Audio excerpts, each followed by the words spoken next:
मतमदा मधुगी यौनन होनबगी मतेक से मसीगी struggle time ने मसीदे the कोई समम नब लेगनी सये नब लेगनी कंफ्यूजन लेगनी भाव तादब मयाम न थोकनी मसीगी तंजा से कोई ज्ञान मांगदब नते अकोई पुनमक अमोदो न पुंजल लकाना पांदम से करिनो न हानि येंग बताय करिनो पांदम दी अमुकना मखाताना अखोई मिरोल मयाम से ले खिंगौनब पूरा फेंसिंग खान लबा Number 1. Number 2. Second, karino adudi oh adagi ju yumthang na banina sangthok jangjen yade har su sangat pa taraga su free movement gi jimman leire bisi masi regulate or kada foreign country da sana de visa na tra na passport pair ga sana de smaina sana na basem adagi 1961 the inner line permit gi makha matungina solising ma sama pun hukuma thoi da bezier leikre sakarna adudi adugi matung da la ko singdo moido mitom ne na khalaga moisi khandom sugum maina ikoina pandam ama leikra matung da sigi pandam je phangna ba sanga pada koi khara thokane beira madugi irang du da koi ngau da bulate akoi gidi ngasai gi thabuk ko tawde ate aduna tawudar ba thabuk se mayam ni support na de koi ngamoy aduna ai mayam da gi bak changgok dara lonarga mateng lijari अखोई न ngasi होना जरी से जाति कन्नन बनी लेबा कन्नन बनी मणिपुर काय रोय वागनो मणिपुर थुगाय बंग म कना द पोक चुसी थुगाय बंग म कना द लेति थुगाय बंग म ले रोय अखोई लिंजेन मानसे अखोई अमा गम गो हुन्न गुमसे ngसागी पांदम अखोई न ताले बद पांद्रे हरन तोक्से ए समन खारो नो के तोक्से Ayang itu santi lani sama juga ada apa mitom juga tuh berapa drugs itu kaya berapa tuh ayang itu santi yang lani, aduh ya berapa yang, tuh tuh itu, izati nungsi bagi iriban nungsi bagi, oh ini isian banget tuh, aduh lo kamera ini, aduh lo isor koram sih, aku lingjian mana sih, soi tuh nak, aku ini mai pakani ipai pun thanamba, wana,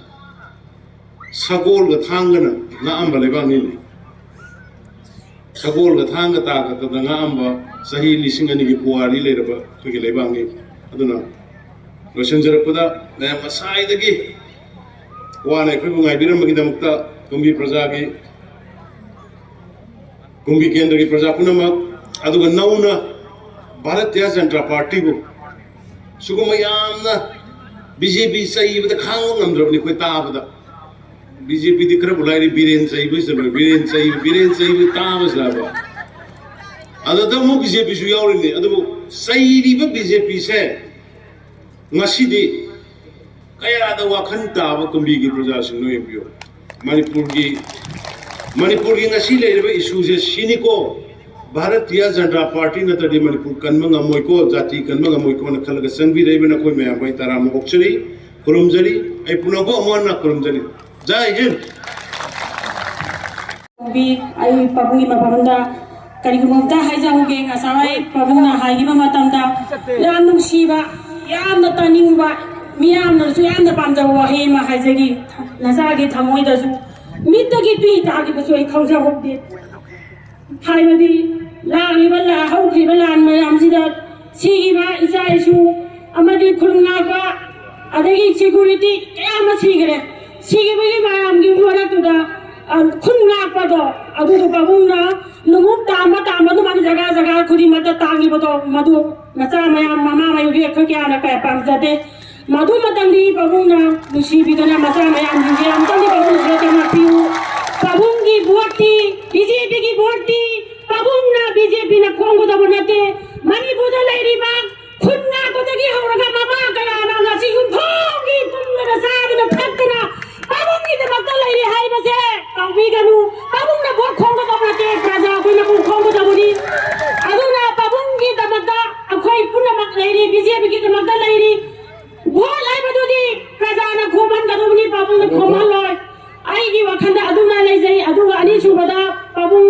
Ayi na hagas lagi khanja ki bag. Pabung na aku matam da kumbi bazar ki. Bazar base yang siapa yang fazadre. Nung ju yura bani pabung na fazada bagi mata ada nung ju yuri bani. Saran. Toilet barum ne til apa balik ke kumbi bazar. Aduh aku aduh pabung na juga kita biro. Aduh ai isama ki kerja batu na cete. Ithai kuno IMCC 1 number 2 की अकोई fin जे साना रोइदी ma'am ले जाई पाबुं तबदबु सा मतिक जादा भाई तारे मई नु ले तबगी अकोई नुंदांग का पर थाला गांदा अंगा नै सानै अदु मतंग पाबुंगा अकोई मई जिम तंगा हापी बदो अदु पामजै पाबुंना मतंग खदि मता पाबुंगी न मता लैरी मया बुनम सु लैरी नजा सु लैरी अदुदा पाबुंना इ am tang sang jandi busing से आई अखोई की थवाइनी याम नुसी इमा इसा सिंग अवाना तारा कांदा नाकपने अदो आई कइनो का आगे को ताबियो ओ से आई की जितावो न दे वंजन ने दे यारो खुन नाकपसिंग दो धीरे फारा इदो सुमन लैबे फारा मोय कारण दानगन को यही से आई मसीदे तो की मतिक थमोय सदा नुहाइबो फौजै मरमदे अखोइगी ऑनरेबल सीएम ना कुंबी केंद्र कर मतौ करमना लैरी अदुगा मफम सदा लैरिबा प्रजा सिंगना करी पामी हाइबा थेंगना हंबीबा लापगी दमकता आई अहान नोइना इकाई खुमना बौसबगा लोइना नथगचरे थोइदोक हेंदोंना हाइनिंगाई लेजदे मरमदे मेगी तांग अहुमदा हौरखिबा लानसी अखोइगी सारना सुहाइबी खरे अखोइना कनामतदा हौरुबा नते अदुना असी मखोई मी फत्ता सिंगदुना अखोइगी युम कई पुनमक मई थादोकपिदुना अखोइ ngasi रिफ्यूजी अमागुमना लेजरिबनी अदुगा रिलीफ कैम्प दा लैरिबा मिपुम खुदिंगमकी वाहंगना अखोइ कैदौंगै युमदा हंजनगदौरिबनो लान कैदौंगै लोइसनबिगदगे वाहंगसिगी पाउखुमदे अखोइना सारगिना हाइबिखिबगी मतुंगिना मणिपुरदा लैरिबा मिपुम खुदिंगमक कनामतना वाहंगसिगी पाउखुम पिबा ngamloi मरमदी लान से अखोइना हौरुबा नते अखोइना जंगसलगे मी हालुबा नते अखोइना मखोइदा चलो हाइना तालुबा नते मखोइना हौरकपनी हौजिक सु मखोइना अखोइगी मीदे टेक तौबा लेप्ट्री मफम खुदिंगमक्ता इरांग अदुमक थोअल्ली वाहंगसिगी पाउखुमदी यामना लुगनी कनामतना खुंबा ngamoi हाइबसे अखोइ इसामकनसु खंगजै अखोइ खांगखिनी मेगी तांग अहुम 2023 दगी ngasi phawba रिलीफ कैम्प दा अवाबा नुंगाइबा कया अमा खांगदुना लाकली रिलीफ कैम्प दी अवा नुंगाइदे खोइ कनामता दसु पाउदम जरोय मियामनसु हेना खंगबिरंगनी मरमदी इरई पाकिनी इरमदमगिनी तुंगी मिरोनगी दमक्तनी अखोइ सरा नामत सारगसु अखोइ खांगखिनी मरमदी सोंगरिबा लालसे ngमखैगिनी अतमना दमैtai हाइबा फुरुपसिदा मपालमदगी लापा नार्को टेररिस्ट सिंगना अखोइगी लम्मुन्नबगी दमक्ता हौरखिबा लानी अखोइ इयुमदा सुंसोइ सोइदना हंजनखिनी अखोइगी लमदम ngaklukhini मफम मतमना अखोइ मतम खरा रिलीफ कैम्प दा अवा नुंगाइ खांगबदी खांगमिनसी अदुगा मतang sida aina masigi lainga ki pugning sing sinjaribana अखोइ रिलीफ कैम्प दा सारी थगली हिंगली अदुबु अखोइ की इयुम हाइबा मा लैतबना सेंथोक लंबी लैतबना अखोइ खरादी वाइ अदुगा अंगांग सिंग मरुओइना लाइरिक लाइसु तंबदा खितंग खुदोंग सादे सथोक ससिल अवदि गवर्नमेंट की स्कूल दा तमहनबना तना प्राइवेट स्कूल सिंग दा थावा ngamdaba अदुगा अखोइ की तोंगान दा का मा लैतबना मरम ओइदुना लाइरिक लाइसु पाबगी खुदोंग साबा लैतबा मसिना मरम ओइरगा अखोइ की तुंगी महैरोइ सिंग दा कयाम याम सोलकदगे हाइबगी अदुगुंबा असौबा मी पाइबा मा अखोइ की थमोइ दा फाउजबा इबेमा आई केनो मा हाइगे हुजिकी प्राइवेट स्कूल की दो प्राइवेट स्कूल गवर्नमेंट स्कूल तंबगी ना फ्री नी प्राइवेट स्कूल की तंबगी ना थामा ममदा लिसिंग अहुम पीरगा प्राइवेट स्कूल तमन मनी मदु कम्युनिकेशन गैप लेरंगनी नोइगी अंगांग कयानो करिनो जो डिटेल दोइबे मा केनो दा ऑनरेबल एमएलए दा पीपीरो नंबर 2 आईडीपी अखोइ रिलीफ कैम्प दा लेबिरिबा अवाना खांबिरिबा इसा सिंग इसन सिंग इसे सिंग दे केनो माहरम के अथुबा मतमदा अखोइगी रिलीफ कैम्प सिंग दा अखोइगी लाइरिक पाफम तोंगानबा रूम अममम या अथुबा मतमदा मैनी केने तरोगा दा नोइगी लाइरिक पाफम सारा अगनी याम थुना मदोइ थुना सारा अगनी मदुमाई डिप्टी कमिश्नर सु योरंगनी नोट तोक्सन बियो रिलीफ की कैम्प सिंग की दा मई की फैसिलिटी पियो सोलर लैम्प की अदुगा एटलीस्ट मी तरा कुन छात्र तरा कुन फमगा लाइरिक पाजबा याबा चौकरी टेबल थाबिरकाना मदुगे संगम थुना सानन बंगता तब पकच अदुगा सारदाइना केनोम तंग हाइजनिंग बामना अखोइ आईडीपी फैमिली सिंग दा लिसिंग कुन मंगा खरदी पीबा हौरगा अखोइनि वालहौरिंबसिंजे अथुबा मतमदा पिबियु मरमदि कइगिनो हारगा आइगा थंगनरिबदु फंगागा अतोपा मन फंगदबसि नुवाइते अदु फंगदबसिंग नो अमता प्लीज लिस्ट ऑफ पिबिरो अमता एमएलए दको लिस्टिंग दो पिबिरो फंगदबसिंग दो लिस्टि अखोइ डीसी दसु कयारक हंगा थाबस फंगदबसिंग दो अयाम लोइ थागत करबने यारे हारे डीसी और मनिको Ajini ise aikhoi ke haukiba 2023 gi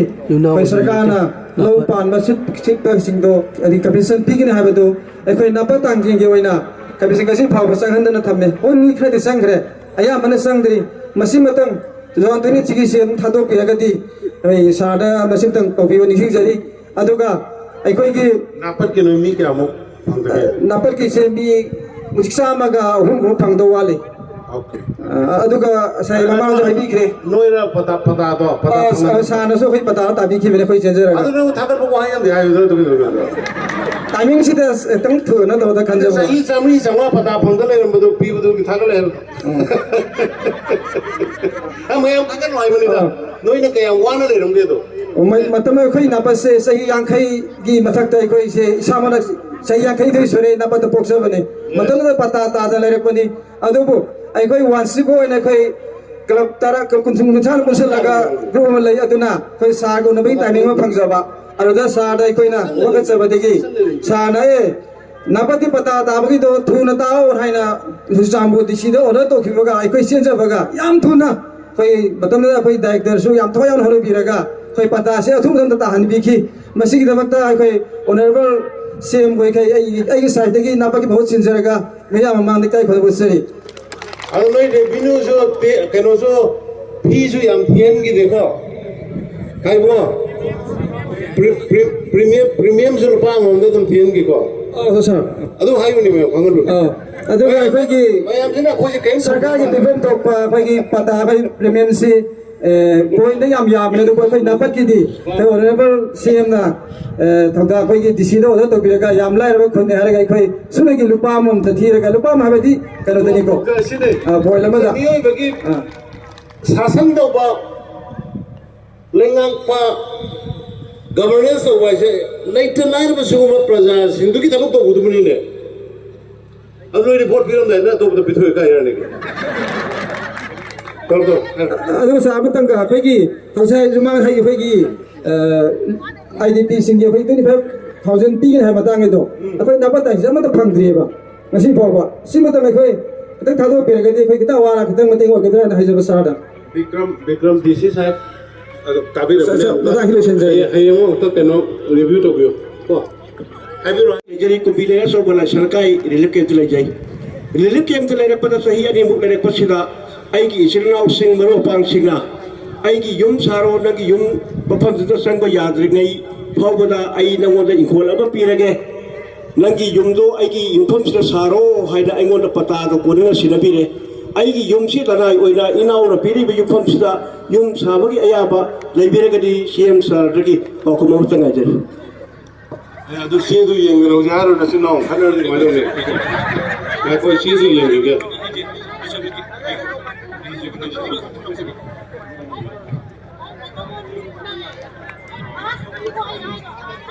Honorable Pabung ki mapam da ai wam kanta thamjage ai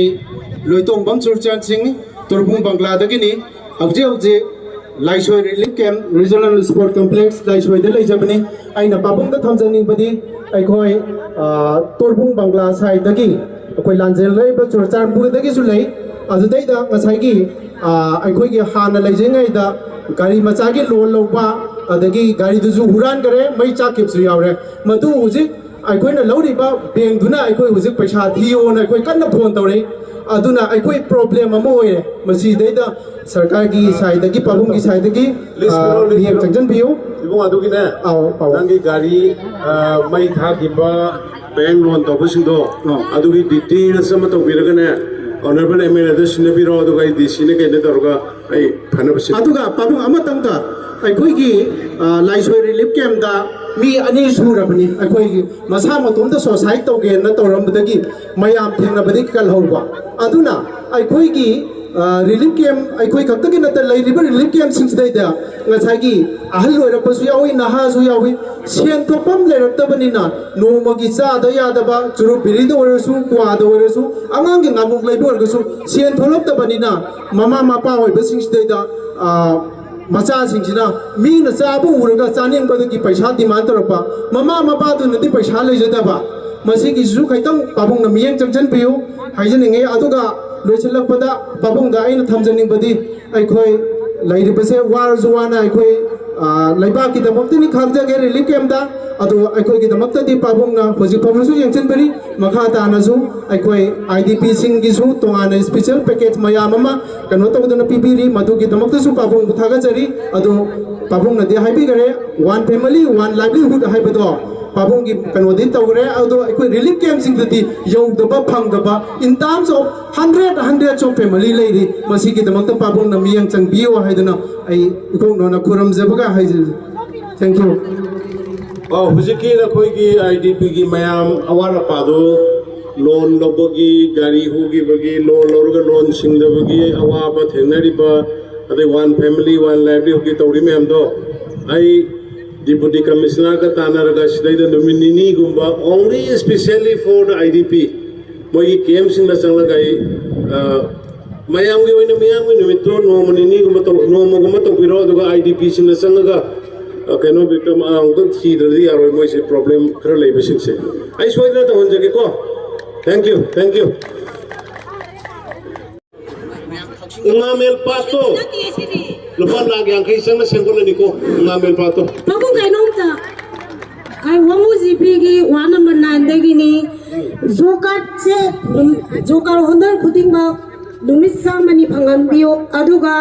yung saron gi second phase tumaga atubo matam da pangambiyo simtang pamung da nizari o jok pato ay jok da panoge jok pato napi fuera besalo butok siko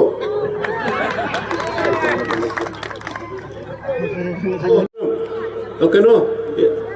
yes bisu noi tawrogana sigi sana basa koi IDP ki keno singche relief camp sing gana relief camp sida siang ju kari su loi no moi da pigo relief camp ya dong thambiro ko ai mayam puna mo korum jani na da yekta ba isona asoyangam pi da mayam puna mo biu ko thank you hello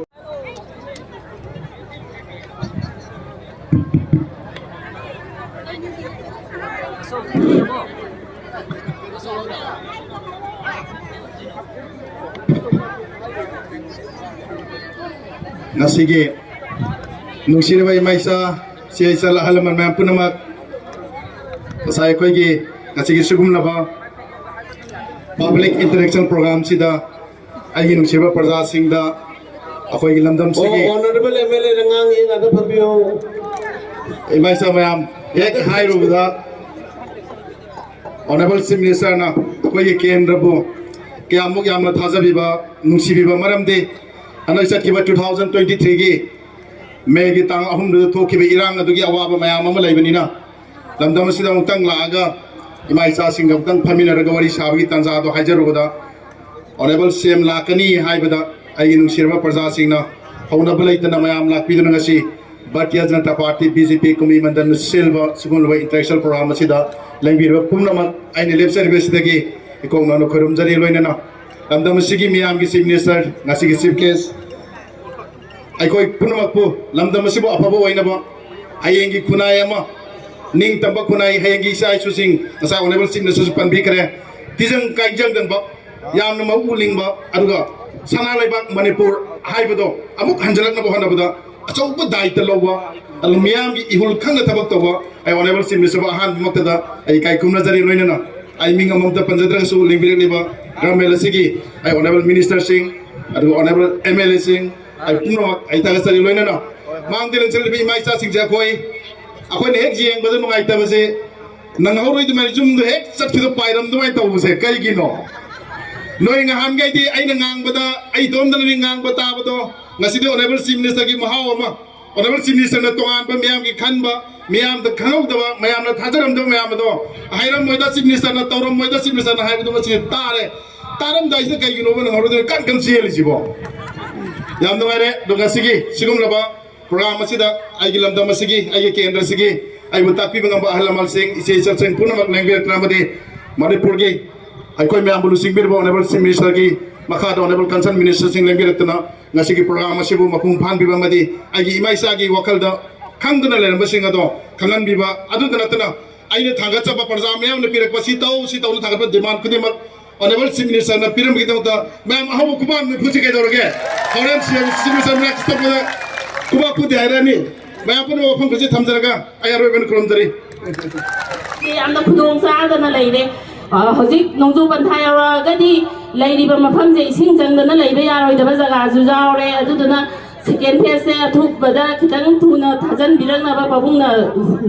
kano tawna hijari karam bagino akhoi tera khong wa number 5 kumbi kendra gi o kano ki PMAY gi oi timang pradhan mantri gi do pradhan mantri gi do pani ai yang kinjari ai yang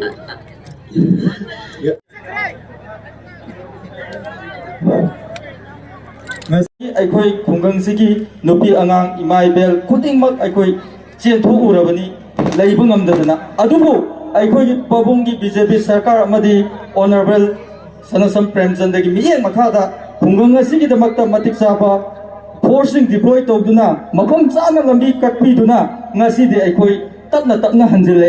hanjile matungda su haukiba tang tara habdi 2024 gi tang tara da asoba bom amadi nomai kyama tharak tuna aikhoi nupi angang kyama su mafam khangdana chen thore aduga nupa singsu khara amuk thore adubu hanjin chaliba sarkar sine jingsin bi badagi matik sana mafam anduda tu mahar thambidana BSF thambidana IRB thambidana ngasi makti aikhoi yumda nena tana hingba haibadu oisere adubu isorgi masak oirba pabungda honorable di ayaba laujaraga khungang asi thabak tawwa yamna leiba nate senthok lambi leitaba senthok chenjin tawna maram oiduna angang numising lairik tambada khudong chada kayama leibanina pabungna nungsi biragadi isorgi masak oibanina khungang jigi damakta karigumba economic package amdang piramagadi